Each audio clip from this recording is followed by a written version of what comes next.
Hello! Another foreclosed property, another day in Lancaster, New City. Sa mga naghahanap naman ng 4-bedroom, 3 toilet and bath, at Adele unit dito sa Lancaster, New City, meron po tayo ditong foreclosed property ng Security Bank. Ang presyo po nito, 3,250,000 pesos lang. Wow! 3,250,000 pesos. Ang lot area natin dito is 96 square meter and the floor area of 70 square meter. So ipakita ko lang saglit ang community ng Brighton 1 dito sa Lancaster, New City. So ang unit na to ay nakatapat dito sa playground or open space, no? Ganito po ang community dito sa Brighton 1 in Lancaster, New City. At itong sa harapan ko nga ay foreclosed property ng Security Bank, Adele model, and lot po ito. With a lot area of 96 square meter and the floor area of 70 square meter. So ang property line niyo ay magmumula po yan dito sa poste na ito hanggang doon po sa hati ng kapitbahay. Ayan, hanggang dito. So ito po ay end lot, kasyang-kasya dito ang dalawang sasakyan. Kung makikita nyo po dito sa video ko, malawak po ang inyong bakuran, no? Pasukin na agad natin. So ang kagandahan dito kasi meron ng bakod yung inyong kapitbahay. Ayan.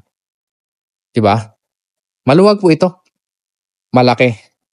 Diba? 96 square meter ang lot area at napakamura lang ito dahil 3,250,000 pesos. Hindi pa po natirahan ang bahay na ito, okay?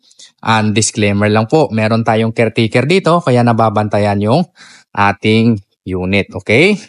So ito po ay hanggang dito pa. Yan, pakita ko lang sa inyo. Malawak po, kasya dito ang dalawa or pwede nga dito ang tatlong sasakyan, no? Pasukin naman natin yung loob ng unit. So pagpasok natin sa unit, ito po yung itsura ng Adele. As is, where is, hindi pa po ito natirahan. So, ganito ang turnover sa developer dati. Ayan, smooth cement po yan. Tingnan nyo po yung ating mga kisami. Wala pong tagas siya na tubig. Tingnan nyo mabuti, ayan. So, panalo po kayo kapag kinuha nyo yung property na to dahil hindi pa ito natitirahan ng dating may-ari, okay? Ito yung living area. Dito po ang kwarto natin sa baba. Ayan, dyan po natutulog yung ating mga caretaker. Kaya nababantayan po ang ating bahay, no? Dito yung inyong kusina. At ito po ang inyong service area. Ayan, dito. Hati po kayo ng kapitbahay dyan. Diba? Balik tayo sa loob. Okay? Ito naman ang toilet and bath dito sa ground floor. Ayan. Tingnan nyo, walang tagas ng tubig. At saka malinis na malinis yung bahay. Makinis pa po. Akyatin natin ang second floor. Hagdanan natin, as usual, solid po ang mga hagdan ng mga model house dito sa Lancaster, New City. Diba? So, smooth cement po lahat yan. Walang tiles. Kayo na yung bahalang magpalagay ng tiles. So, kayo na yung bahalang magpaganda kapag nabili nyo po ang property na ito. Yan. Tingnan nyo, wala tayong tagas ng tubig dito. Ito yung bedroom number 2. Yan, tignan nyo mabuti, maluwag po ito. Kasyang-kasya dito ang king or queen size na kama.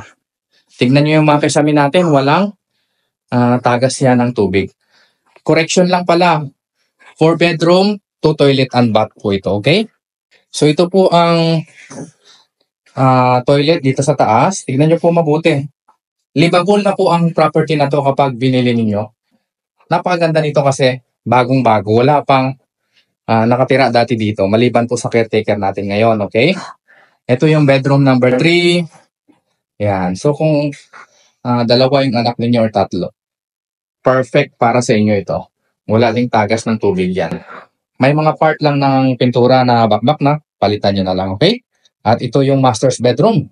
Siyempre, maluwag po yan. Maliwalas. Wala ding tagas ng tubig.